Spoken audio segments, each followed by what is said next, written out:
Aqui nesse jardim, Dom Pedro deu o famoso grito proclamando a independência do Brasil.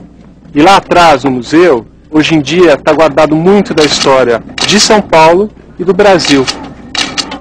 Fazer a independência do Brasil era uma necessidade política, econômica e administrativa. O 7 de setembro de 1822 tornou-se uma das datas mais importantes da história do país.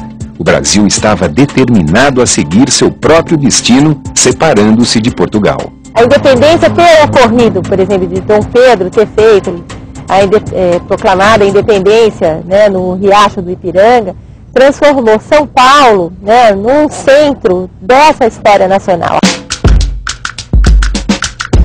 Na metade do século XIX, outra atividade econômica começava a surgir com muita força perto de São Paulo, impulsionando seu crescimento: a monocultura do café.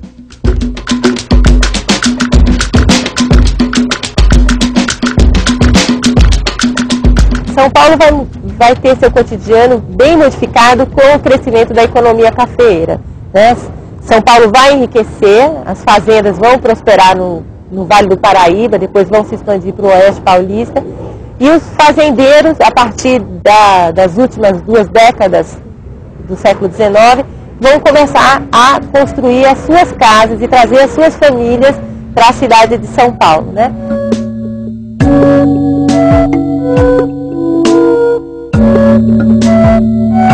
A cidade foi reurbanizada e São Paulo ganhou o Jardim da Luz e mais 2 grandes ruas, a Florencio de Abreu e a Líbero Badaró.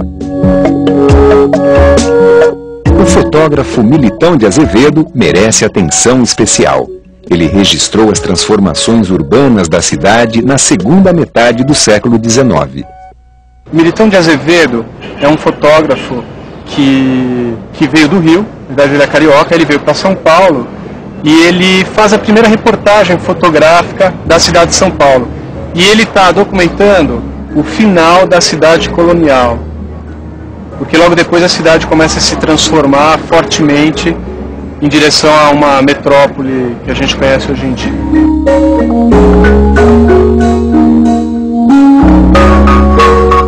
Sua principal obra editada é o álbum comparativo da cidade de São Paulo.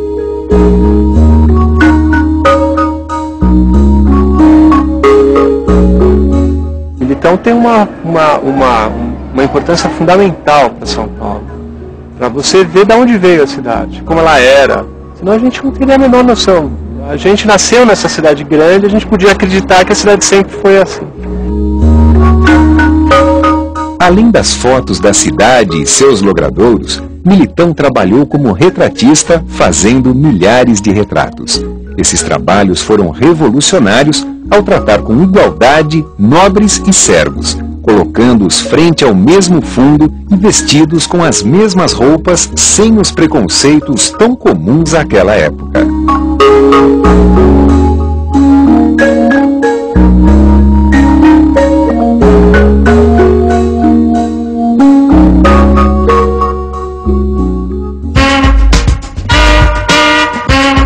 Com a riqueza acumulada durante o auge da economia do café, São Paulo prosperou.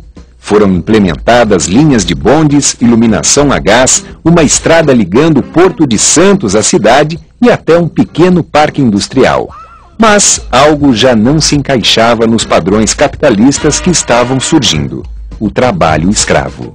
O Brasil é um dos últimos países que permanecem com uma mão de obra escrava, e permanece até 1888, recebendo inúmeras pressões de vários países do mundo que pressionam para a libertação dos escravos, não só do ponto de vista de direitos, de humanidade, mas principalmente em função de uma economia capitalista que se alimenta com a presença fundamentalmente de um trabalhador livre. São Paulo vai viver esse grande dilema. Como fazer a passagem dessa transição dessa mão de obra escrava para uma mão de obra livre? Desde meados do século XIX, alguns fazendeiros começaram a investir na força de trabalho de imigrantes europeus em substituição aos escravos africanos. Em 1888, foi decretado o fim da escravatura. Com a abolição, o governo passou a intensificar a política de imigração.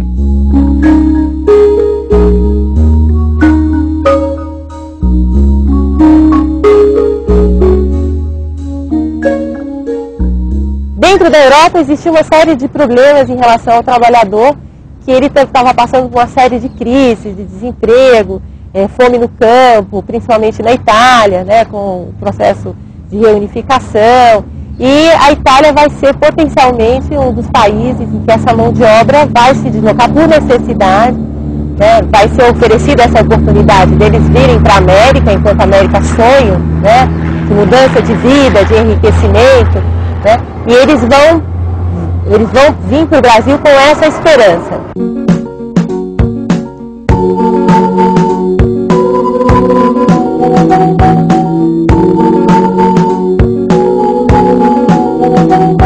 Alguns tentam permanecer na cidade, alguns deles, por terem mão de obra especializada, serão artesãos. Alguns imigrantes já chegam aqui com capitais e vão ser também os pioneiros em algumas indústrias, principalmente indústrias alimentícias, em São Paulo, né, que é a história, por exemplo, da família Matarazzo, que vão enlatar as banhas, né, e vão vender as banhas, né, e que vão prosperar. E a cidade, com essa presença desses imigrantes, vai mudar. Os bairros que vão abrigar essas populações de imigrantes também crescem, como é o caso do Bom Retiro, né, do Bexiga, que vai para o Bexiga até hoje. É um bairro considerado um bairro de italianos, por conta dessa história da concentração de uma população de imigrantes italianos na cidade de São Paulo. Vai receber também imigrantes de outros lugares do mundo, como muitos japoneses.